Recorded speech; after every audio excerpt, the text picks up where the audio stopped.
En este mundo cada vez se producen más alimentos. Sin embargo, hoy hay más gente que pasa hambre, y más que nunca.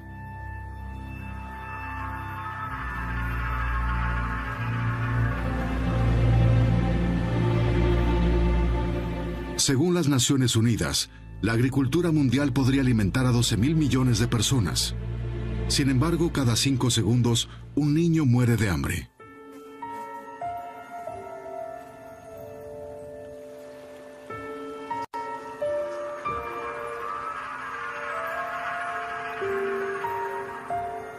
¿Qué está funcionando mal en la solución de uno de los problemas más acuciantes de la humanidad?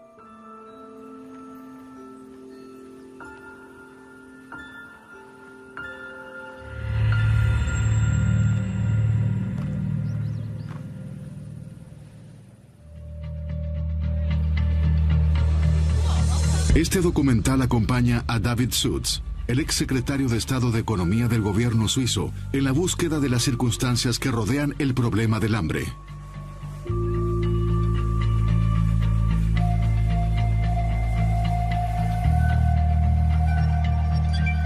¿Qué papel representan las bolsas de comercio de materias primas modernas?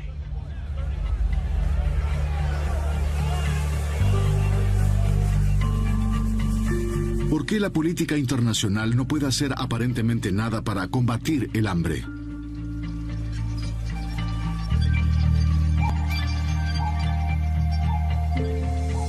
¿Qué pueden hacer los gobiernos del tercer mundo? ¿Y qué es lo que está en manos de las personas afectadas directamente?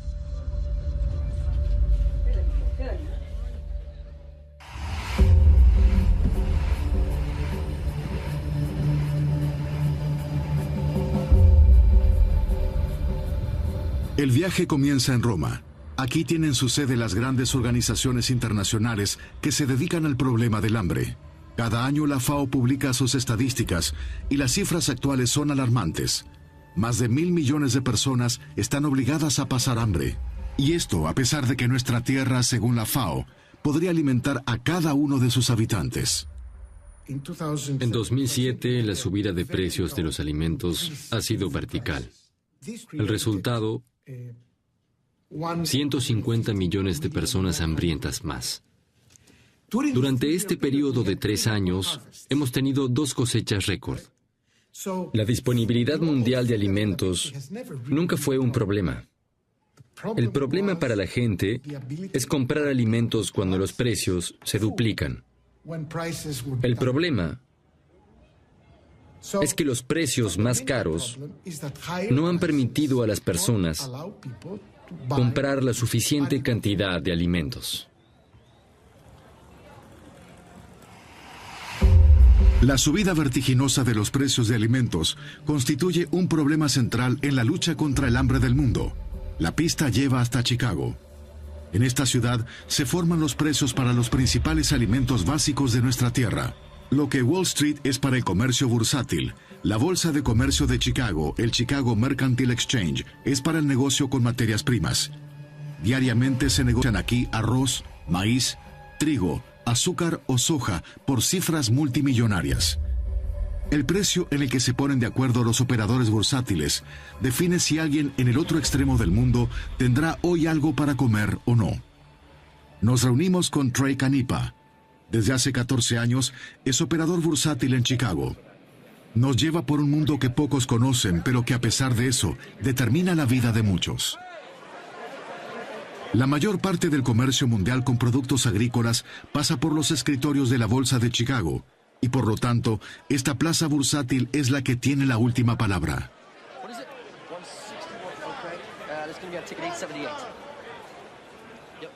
Tengo un cliente en Brisbane, Australia. Él quiere negociar en esa plaza. Entonces se pregunta, ¿dónde cerró Chicago el viernes? Este es el valor que él utilizará hasta que nosotros volvamos a abrir. Él utilizará el precio de cierre durante 2 días. A menudo se responsabiliza a la especulación por la subida de precios de las materias primas.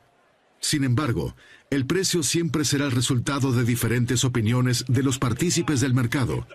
Siempre hay uno que especula con un alza de los precios y otro que hace lo contrario.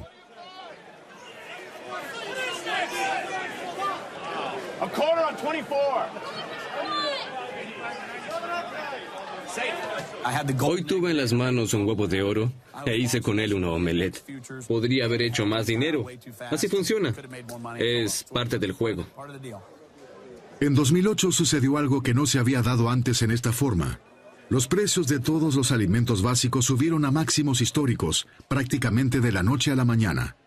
Los precios del arroz, maíz y trigo se duplicaron en pocas semanas. Entre los operadores bursátiles cundió un pánico tal que encima aumentó el efecto adicionalmente.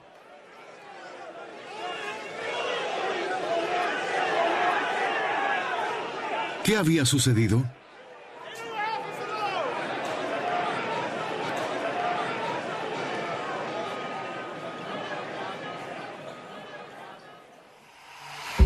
La exorbitancia de la subida de precios de 2008 ya nada tenía que ver con las fluctuaciones de precios normales y generó una crisis de hambre que fue dramática en todo el mundo. Nos proponemos averiguar quién se ha beneficiado de esta alza de precios. Por eso visitamos a un agricultor estadounidense. El establecimiento agrícola de John Phipps queda a unas 3 horas de Chicago.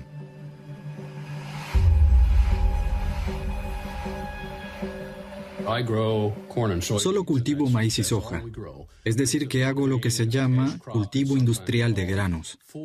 Para este tipo de agricultura, un establecimiento de unas 850 hectáreas es más bien pequeño. Este año fue increíble. Las plantas crecieron como nunca antes. Antes decían que el maíz llegaba a la rodilla el 4 de julio, pero ya estábamos a esa altura el 4 de junio. El 4 de julio, seguramente todo estará polinizado. Han pasado 2 años desde la crisis. Mientras que los agricultores estadounidenses se regocijan pensando en una cosecha récord, los precios vuelven a trepar. La gran riqueza disponible ha revolucionado los precios. En un día alguien compra por miles de millones, tanto es el dinero de que disponen. Eso crea situaciones injustas en el mercado que nadie entiende. Siempre tenemos que encontrar un camino para saber qué hacer con todo ese dinero. Precisamente hay que invertir en algún sitio esa riqueza acumulada. Una parte de la volatilidad del mercado, cuya causa se atribuye a otros motivos, se debe a que el dinero busca invertirse. Solo un 10% de la producción agrícola mundial se negocia en las bolsas internacionales. Tras el desplome de los mercados inmobiliarios y bursátiles, mucho de ese dinero se dirigió a este mercado estrecho e intensificó de forma generalizada las fluctuaciones de precios. Queremos que Mark Gold nos cuente qué significa todo esto para la evolución de precios a largo plazo. En otro momento, Gold también fue dueño de un establecimiento agrícola. Hoy asesora a agricultores estadounidenses sobre cómo sacar mejor provecho del mercado. Los agricultores estadounidenses creían que después de la introducción de los fondos sobre índices no volvería a haber maíz a $2. Pero estaban equivocados. Eso sucedió entre 1996 y 2005. ¿Por qué no de nuevo? No veo el motivo. Por supuesto que hubo unas cuantas subidas, pero este precio promedio muestra que es el mismo desde hace 35 años. Sí, hubo subidas máximas breves que causaron más hambre. Estas 2 subidas quizás fueron distorsionadas por los fondos indexados. Los mercados no subieron porque sí, pero tampoco subieron por culpa de los fondos sobre índices. Estas compras inciden parcialmente en la oferta y la demanda. Los fondos sobre índices no pueden ser jamás más fuertes que el mercado en sí. What I'm doing for you, Clay, they're buying 8, and that's the March soybean, and that's going to be the 840. I'm going to work that at 29 cents or better. Hopefully they pick us up a little better. I'm going to work this as a day order only, and we get it in and work it for you. If I got to fill, I'm back on the phone to you. If for whatever reason it's not filled. Toda especulación necesita una ocasión, y a los verdaderos desencadenantes de las subidas vertiginosas de precios hay que buscarlos, según Gold, en el mundo real. El clima es el principal factor en esta época del año para la producción. Tenemos que estar arriba de todo para saber si habrá cambios. Les puedo asegurar que cuando en el Medio Oeste hay temperaturas de 35 grados y en julio no hay probabilidades de lluvias, estos mercados suben de forma vertiginosa sin tener en cuenta lo que hacen los fondos de inversión.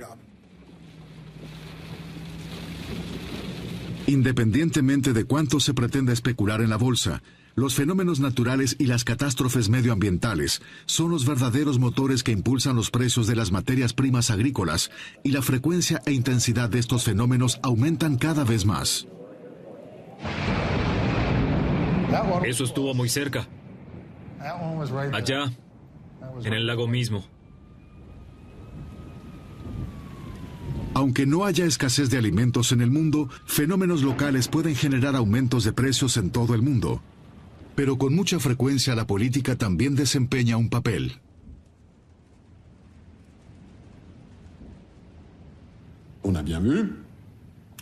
Durante la crisis del arroz, aquellos países que tenían restricciones para las exportaciones empeoraron la subida de los precios internacionales, en perjuicio de aquellos otros países que estaban obligados a comprar en el comercio internacional. Mientras se realizan estas tomas, Rusia declara un cierre de exportaciones para el trigo por la sequía que está sufriendo. Como Rusia es el tercer exportador del mundo de trigo, los mercados reaccionan inmediatamente.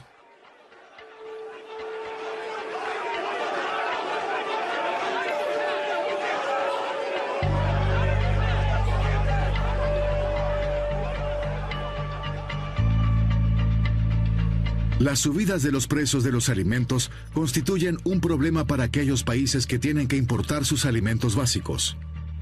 Viajamos ahora a Senegal, un país donde el 70% de su población vive de la agricultura y que aún así no puede alimentarse a sí mismo. Senegal depende de la importación de sus alimentos básicos.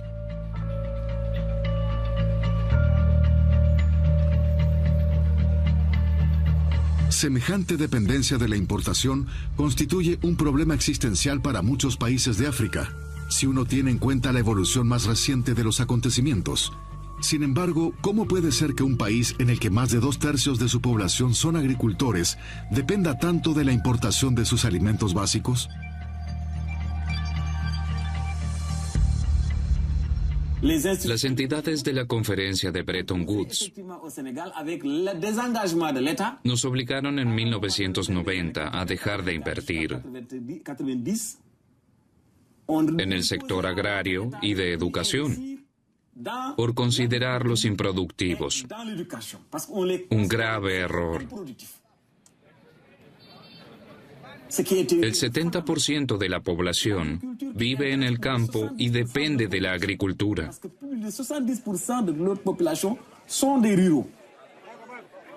Esa medida ha arruinado nuestra agricultura. La población huye a las grandes urbes, sobre todo a Dakar.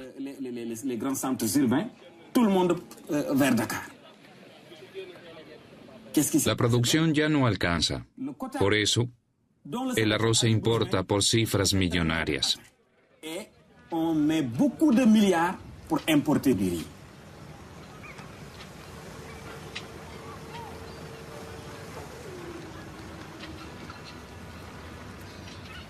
En 2008, una crisis alimentaria asoló Senegal. Teniendo en cuenta que los hogares senegaleses tienen ingresos menores y dada la crisis financiera que se había desatado en ese momento, no se veía una salida para esta situación.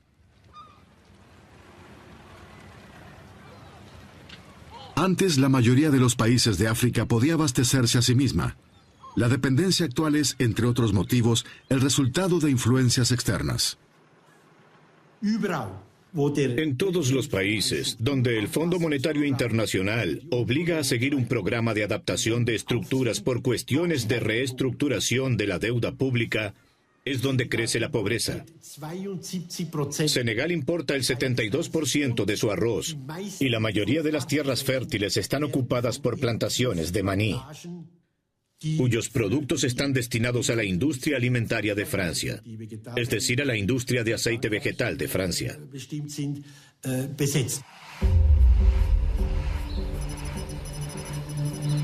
El maní es uno de los principales generadores de divisas del país. La mayor parte de la población rural vive directa o indirectamente de su cultivo. No obstante, el maní no es un alimento básico. De maníes solamente, la población de Senegal no puede alimentarse. Con los ingresos procedentes de la exportación de maní, se financia la importación de alimentos básicos, como por ejemplo el arroz. Pero mientras que el precio del arroz importado sube constantemente, el precio del maní en el mercado mundial se ha desplomado. Esto arrastró no solo a los agricultores al borde de la ruina, sino también a las aceiteras locales. La base es el precio internacional. Tenemos que producir y exportar una parte. Cuando fijamos un precio que no se corresponde con el precio del mercado mundial y seguimos importando maquinaria, corremos el riesgo de desequilibrarnos.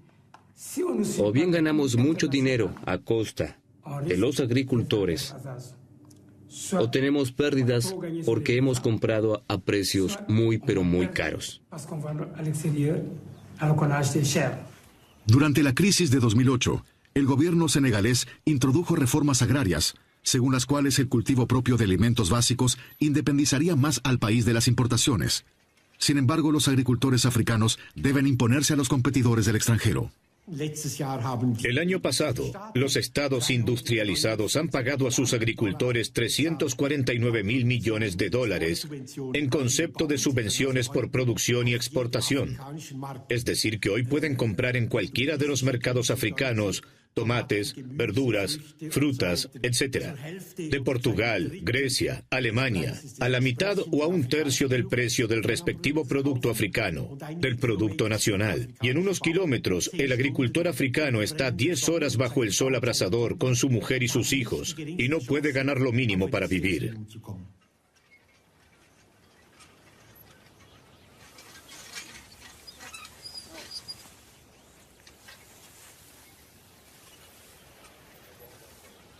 En un mundo globalizado cuentan la productividad y la eficiencia de costos.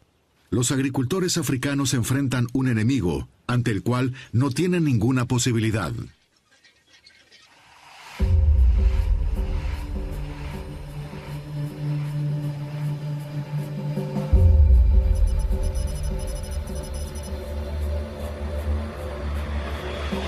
De regreso al rancho de John Phipps.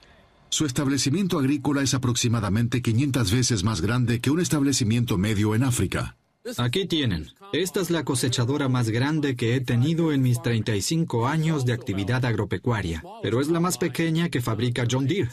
Las naciones industriales destinan por día a sus agricultores unos $1.000 millones en subvenciones. Esto es 30 veces más de lo que se dispone en total para la cooperación para el desarrollo agrícola en todo el mundo. Durante toda mi carrera, siempre consideré que las subvenciones agrícolas eran injustas y moralmente irresponsables. Yo las recibo porque sí, no porque haga algo para obtenerlas o porque las merezca especialmente, sino porque tengo estas tierras. Cuando uno recibe subvenciones por $10 la hectárea, lo primero que se le viene a la cabeza a uno es comprar más tierra con este dinero. Todos perseguimos la misma meta. Todos queremos crecer.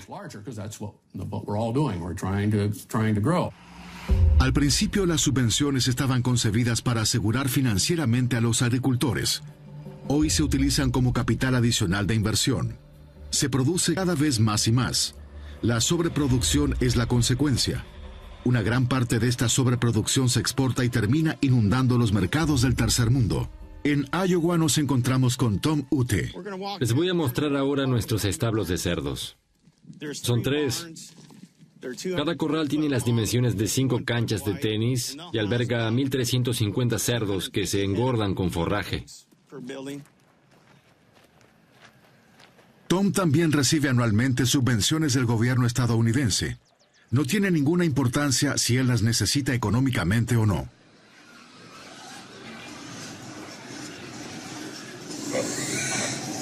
Yo no invierto en estos cerdos. Lo único que hago es engordarlos. Se me paga por las instalaciones, casi como si esto fuera un hotel. Se me paga una suma por albergarlos.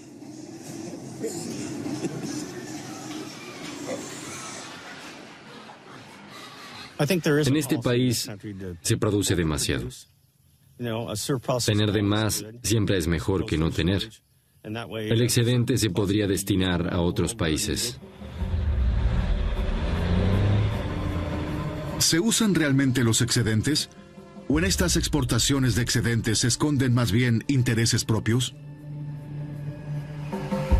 Los programas de ayuda de alimentos de los Estados Unidos no elevan sus cifras cuando se constata que hay una gran necesidad en países en vía de desarrollo, ni cuando en esos países se pierden las cosechas, sino cuando la cosecha en Estados Unidos es elevada. Es decir, que esto es en realidad la confirmación de que aquí se realiza una especie de eliminación de excedentes. Posiblemente debido a subvenciones a la exportación, el objetivo es brindarles a los agricultores del respectivo país una ventaja sobre el mercado mundial, pero ello también impide que florezca una agricultura en un país del tercer mundo. Este tipo de subvenciones a las exportaciones ya no tiene sitio en el mundo actual. Hay que suprimirlas. Salvo contadas excepciones, actualmente en la Unión Europea no existen posibles subvenciones a la exportación.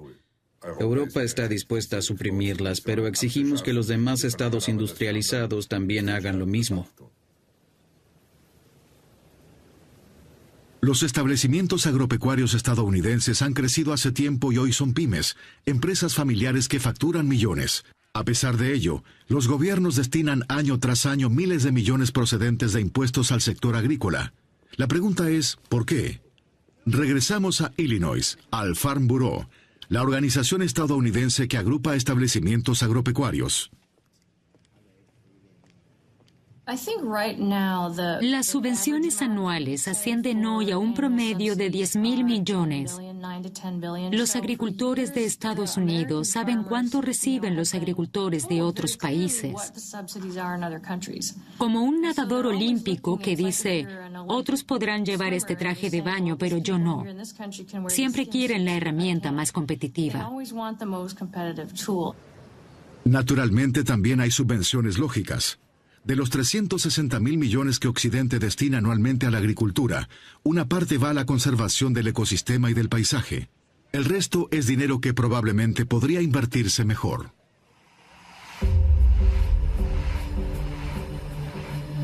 Alza de precios, dependencia de las importaciones y una competencia desleal contra un contrincante mucho más fuerte. El comercio mundial parece ser un problema más que una solución para la población hambrienta del tercer mundo. Viajamos al norte de Senegal, donde encontramos uno de los proyectos de infraestructura más grande de las últimas décadas, el embalse del río Senegal. El gobierno ha invertido miles de millones en este proyecto para obtener superficies fértiles de labranza para la población. Sin embargo, la puesta en práctica del plan que estaba concebido para mejorar el autoabastecimiento deja mucho que desear. El gobierno senegalés ha entregado a consorcios multinacionales, por ejemplo, la Fruitière de Marseille, cientos de hectáreas. Allí ustedes verán ahora los invernaderos. Yo no había visto hasta ahora semejante tamaño de invernaderos en Europa. Son invernaderos de 5 niveles. Allí se cultiva verdura, frutas, etc., que después se exportan directamente desde el aeropuerto de San Luis a París, Londres y demás países. Inversiones directas extranjeras son en principio medidas apropiadas para promover la economía. Queda claro que con estas medidas se benefician tanto inversores extranjeros como el respectivo país en vías de desarrollo. En Senegal estamos abiertos a los inversores extranjeros. Les simplificamos esto con bienes agrícolas libres de impuestos y con transferencias de resultados que pueden realizar sin inconvenientes. Por su parte, estos inversores tienen que cooperar con la población local. No pueden tomar las tierras sin dar nada a cambio. Promovemos una especie de cooperación. Eso es básicamente lo que nosotros proponemos.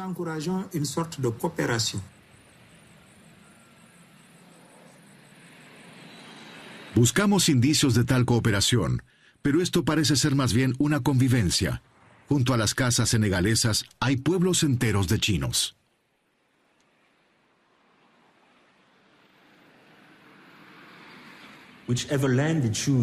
La tierra que uno quiere trabajar, esa tierra ya está ocupada. Casi no hay tierras desocupadas. Cuando la tierra está habitada, consideramos importante que se informe a la población. De esta forma, la población puede decidir si vienen inversores por propio interés,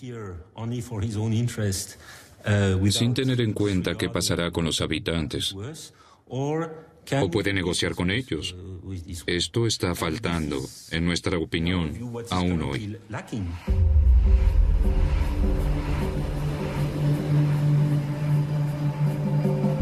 Queremos saber hasta qué punto la población local se beneficia del compromiso del consorcio francés. Durante varias semanas solicitamos varias veces una cita para una entrevista, pero siempre nos rechazaron. Hacemos un último intento directamente en la sede del consorcio.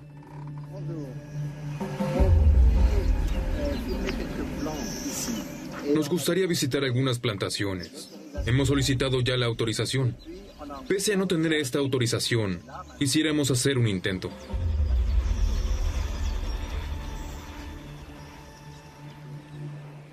La puerta sigue cerrada hasta hoy para nosotros, y el compromiso extranjero en Senegal es dudoso. El acaparamiento de tierras es lo peor que tenemos actualmente. Porque está en primer lugar porque lo que se produce en esta tierra va al extranjero. Es decir, que para el autoabastecimiento eso es cero ayuda. En segundo lugar, solo se cultivan los productos que les interesan a los que arriendan o compran esta tierra desde el extranjero. Y en tercer lugar, no se crea ningún tipo de vínculo con los agricultores que están radicados allí, ni con la agricultura local, sino que actúan como un cuerpo extraño. Es en realidad una forma de neocolonialismo.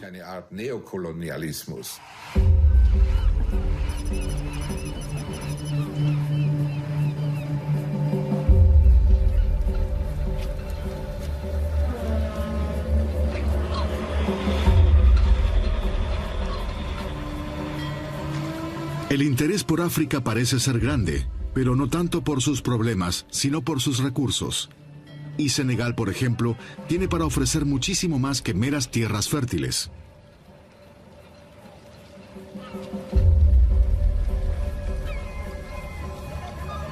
En el puerto de Dakar, llama la atención la cantidad de barcos asiáticos. Se está cargando pescado en arrastreros chinos y taiwaneses.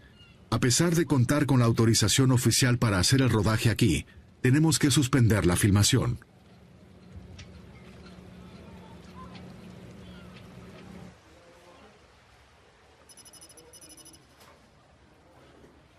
Queremos descubrir de dónde vienen estos pescados y seguimos la costa hacia el sur. Visitamos a Laban Doye.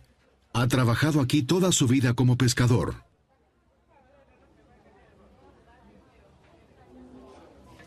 Thie Boudien, arroz y pescado. Es el platillo nacional.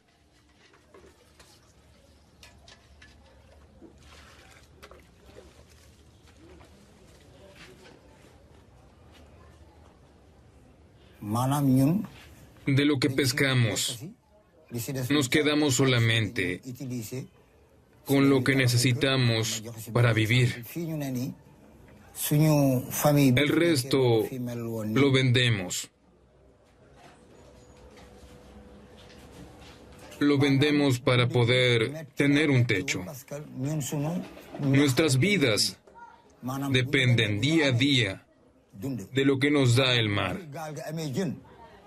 Si regresamos con pescado en nuestras lanchas, tenemos todo lo que necesitamos. Cuando es muy poco, tenemos que aceptarlo. Ahora es difícil, ya no hay más peces.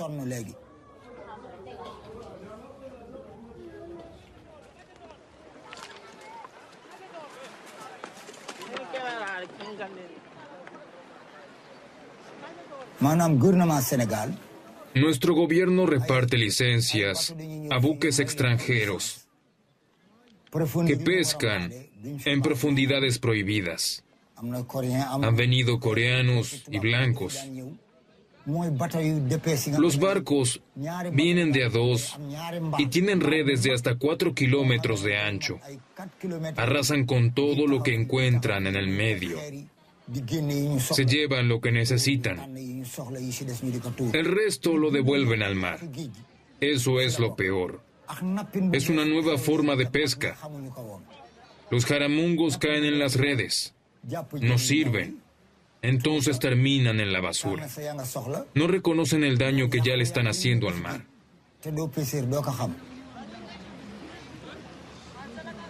La pesca es vital para Senegal y las posibles consecuencias de una sobrepesca son casi imprevisibles. La venta de derechos de pesca, como tal, es una provocación. Y en ese aspecto no hay que engañarse. Es un tema que puede derivar en futuras guerras. Y aquí no hay excusa que valga. Lamentablemente aquí tiene que intervenir la política. Preguntemos entonces a la clase política. David Sutz se dirige a consultar al ministro competente.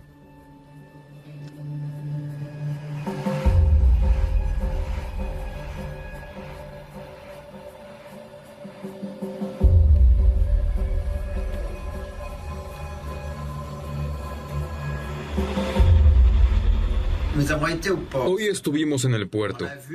Vimos buques chinos que no querían en ningún caso que filmáramos. ¿Por qué? Sí, ¿sabe? China. Para con esta potencia mundial emergente hay que tener un poco de cautela.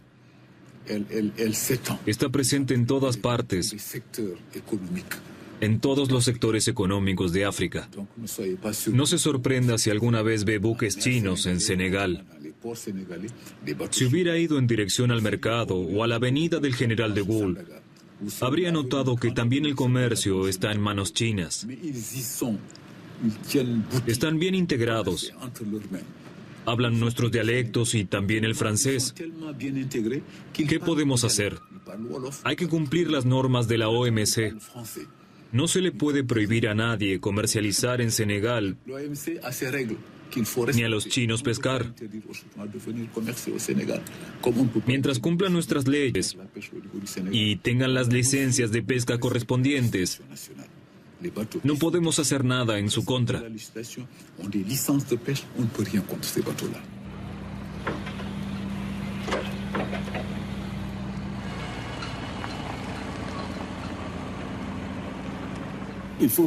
El Estado debe suscribir acuerdos para recuperar la pesca para nuestros pescadores senegaleses y también para asegurar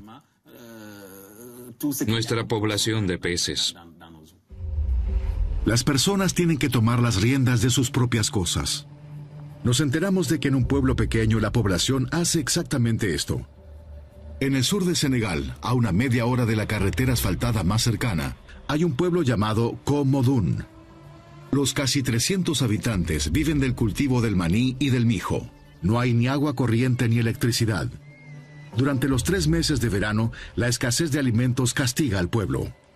A esta época, que dura aproximadamente 100 días, la gente del lugar la llama Les 100 jours de la soudure. Nos reunimos con Souleymane Bassou, quien es el iniciador del proyecto Cena Común, que recibe el apoyo de la organización Acción Cuaresmal.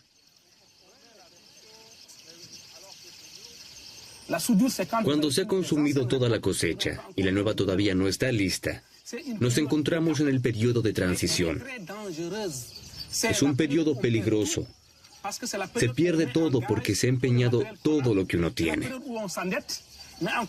Cuando no se tiene para comer, no se puede ir a trabajar.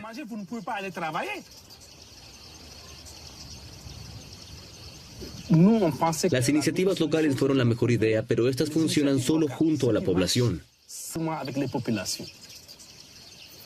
Durante el año, todos los habitantes del pueblo trabajan en un campo.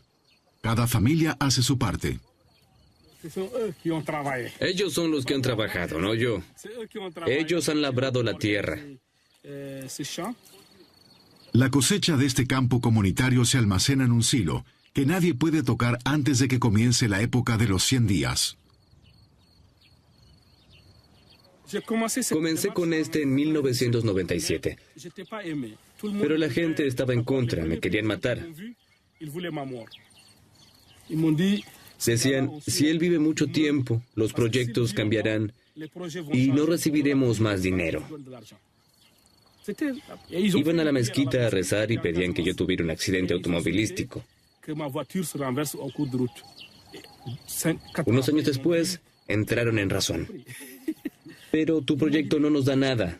Y yo decía, claro que sí. Dignidad, la base de todo. Les demostré cuánto tenían porque la pobreza es un trauma psíquico.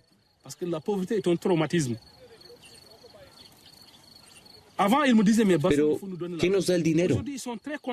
Hoy dicen con orgullo, esto lo hemos generado nosotros mismos.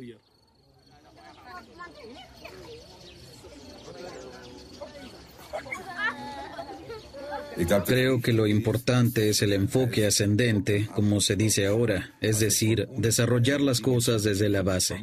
Hay que dejar de mirar todo a través del cristal de los europeos o estadounidenses, y también hay que dejar de hacer esto. Queridos africanos, nosotros sabemos cómo funciona la cosa. Hagan solo lo que les decimos y entonces las cosas saldrán bien. Es un proyecto base. Si una sola persona o una familia no cooperan, tambalea el proyecto entero. Se podría decir que esto hace que la cosa sea propensa a fracasar. Pero uno también puede decir que justamente esto hace que el proyecto sea sólido. El proyecto es ahora una parte del alma de este pueblo.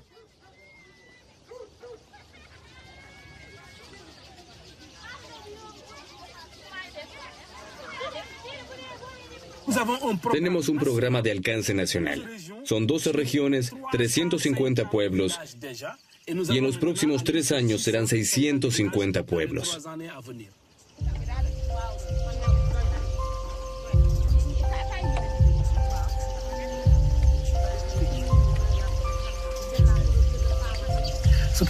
Nos pareció impactante que trabajaran y comieran todos juntos. Intentamos indagar aún más. Así, esta experiencia ha adquirido para nosotros un valor diferente.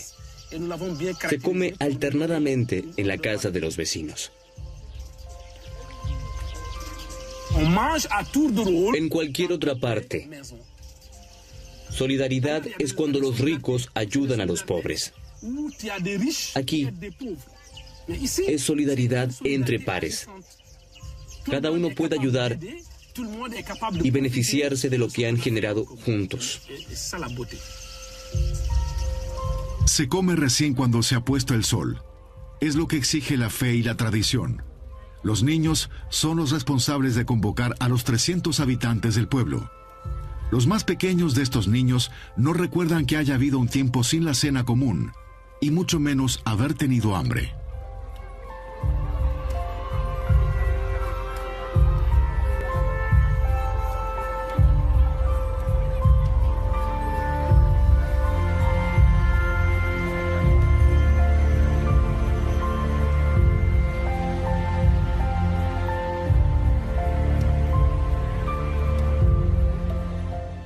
Podemos alimentar al mundo hasta el 2050, pero debemos ir sobre seguro de que alimentaremos a todos. El 75% de la tierra potencialmente cultivable está en África y en América del Sur. Todos los demás países no tienen apenas más tierra para cultivar.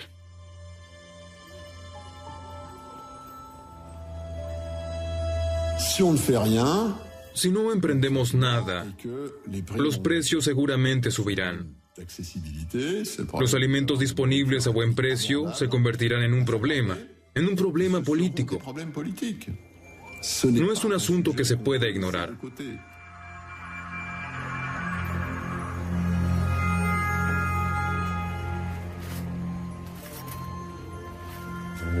Tenemos que ponerle fin a la situación del hambre.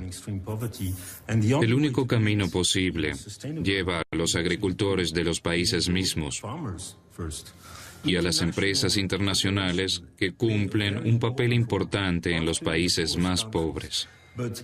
Sin embargo, esa no es la solución. La solución está en ellos mismos.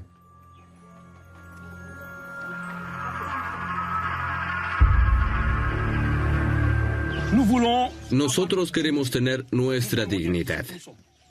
Queremos ser quienes somos. Para eso, hay que introducir un sistema que dominemos nosotros.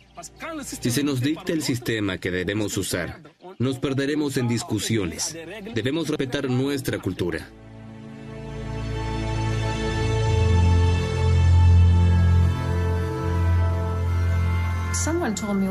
Tiene que existir el hambre y la pobreza. A mí ya no me parece aceptable. A pesar de la falta de posibilidades de transporte, deberíamos lograr llevar alimentos a todas partes. Estaría mal no encontrar una solución. Si hoy no la encontramos, ¿qué pasará en 20 años cuando haya más de 1.000 millones de personas en este planeta? Bueno, el verdadero problema no es que no se reconozca dónde están las dificultades. Y el verdadero problema tampoco es que no haya una solución. La solución existe, solo hay que ponerla en práctica.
En este mundo cada vez se producen más alimentos.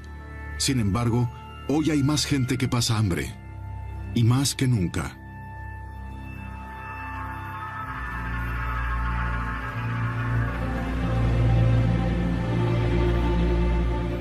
Según las Naciones Unidas, la agricultura mundial podría alimentar a 12.000 millones de personas.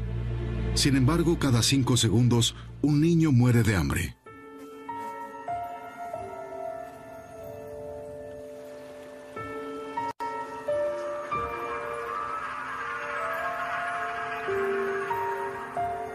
¿Qué está funcionando mal en la solución de uno de los problemas más acuciantes de la humanidad? El extremo del mundo tendrá hoy algo para comer o no. Nos reunimos con Trey Canipa. Desde hace 14 años es operador bursátil en Chicago. Nos lleva por un mundo que pocos conocen, pero que a pesar de eso, determina la vida de muchos. La mayor parte del comercio mundial con productos agrícolas pasa por los escritorios de la Bolsa de Chicago. Y por lo tanto, esta plaza bursátil es la que tiene la última palabra.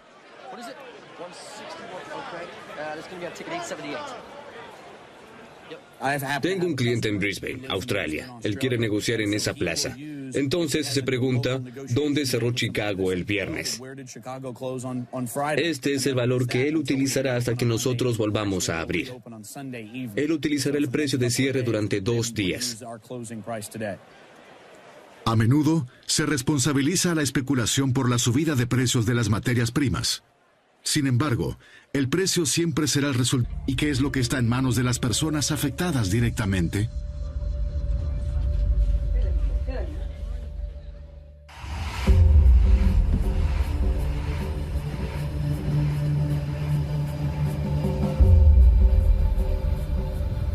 El viaje comienza en Roma. Aquí tienen su sede las grandes organizaciones internacionales que se dedican al problema del hambre. Cada año la FAO publica sus estadísticas y las cifras actuales son alarmantes. Más de 1.000 millones de personas están obligadas a pasar hambre. Y esto a pesar de que nuestra tierra, según la FAO, podría alimentar a cada uno de sus habitantes. En 2007, la subida de precios de los alimentos ha sido vertical. El resultado, 150 millones de personas hambrientas más. Durante este periodo de 3 años, hemos tenido 2 cosechas récord. La disponibilidad mundial de alimentos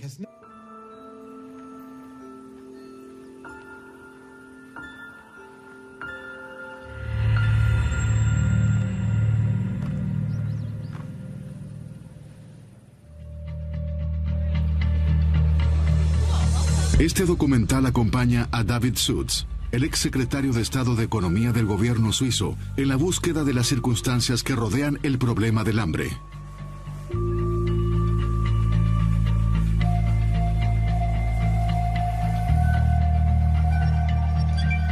¿Qué papel representan las bolsas de comercio de materias primas modernas?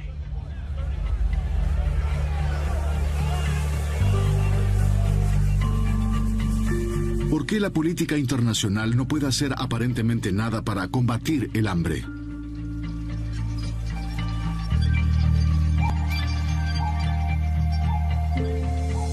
¿Qué pueden hacer los gobiernos del tercer mundo? Nunca fue un problema. El problema para la gente es comprar alimentos cuando los precios se duplican. El problema es que los precios más caros no han permitido a las personas comprar la suficiente cantidad de alimentos.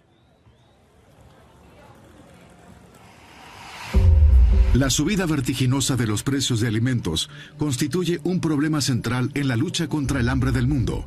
La pista lleva hasta Chicago. En esta ciudad se forman los precios para los principales alimentos básicos de nuestra tierra. Lo que Wall Street es para el comercio bursátil, la Bolsa de Comercio de Chicago, el Chicago Mercantile Exchange, es para el negocio con materias primas. Diariamente se negocian aquí arroz, maíz, trigo, azúcar o soja por cifras multimillonarias. El precio en el que se ponen de acuerdo los operadores bursátiles define si alguien en el otro